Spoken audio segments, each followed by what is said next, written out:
Hey guys, welcome back to my 10-part video series on the 10 things that every pastor needs to know, work on, or possess in order to be a pastor.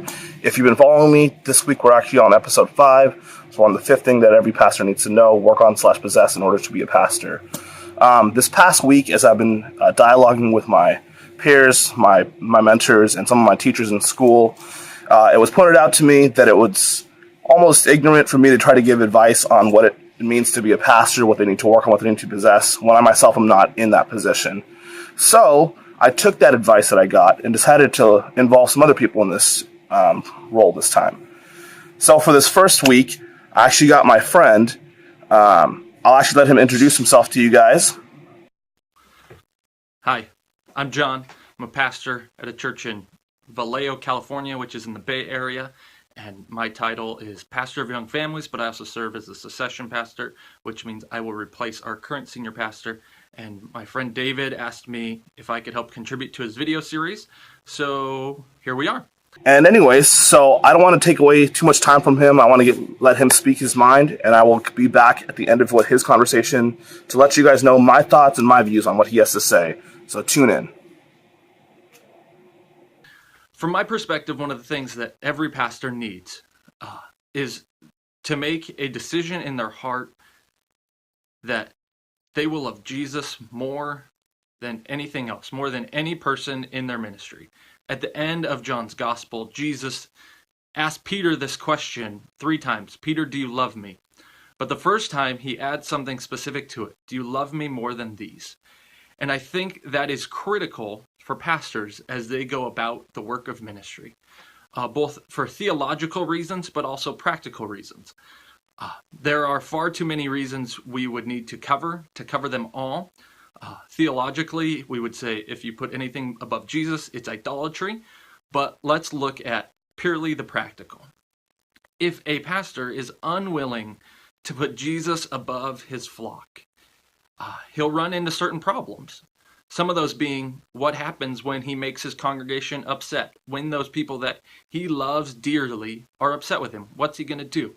Will he shy away from making them upset because he loves them? Or will he willingly do the things that might cause them pain, but is actually for their benefit? A good shepherd loves Jesus the most. Other things are like what happens when you have to preach a tough topic that the congregation doesn't want to hear about. If you love the congregation more than you love Jesus, you might avoid that topic. But also, what happens if you have to discipline a church member?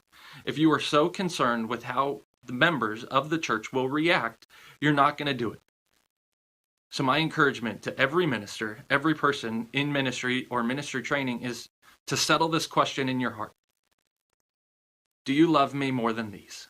And that's the question Jesus asked Peter, and I think he continues to ask his ministers even to today. Do you love me more than you love these?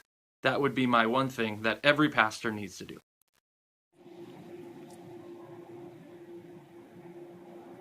All right, guys. So quite an interesting thought. I'm not in any disagreement there, especially considering that it's coming from my friend who is a pastor and clearly has been in ministry for a while, knows what he's talking about. I just want to elaborate a little bit on that. If you're not familiar, I'm sure that most of you are if you're watching this video, with the greatest commandment. And that is to love the Lord your God with all your heart, with all your mind, with all your strength. And then to love your neighbor as you love yourself.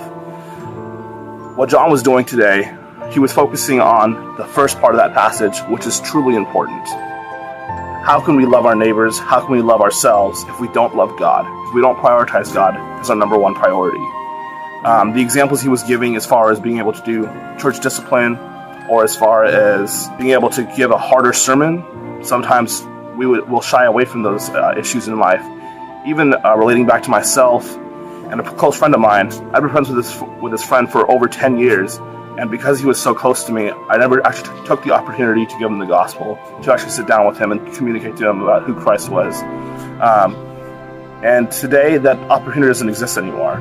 I basically let it pass myself by, but that's because my priority wasn't as focused on loving the Lord, it was focused on loving Him. That's it this week, you guys. Thanks for tuning in. I'm going to be continuing this kind of mini-series within my mini-series of having other people speak trying to get some more professional opinion, professional advice, professional leadership from people who are in ministry roles and who are coming from a pastoral perspective. As always, guys, God bless. Thanks for tuning in, and I'll see you guys soon.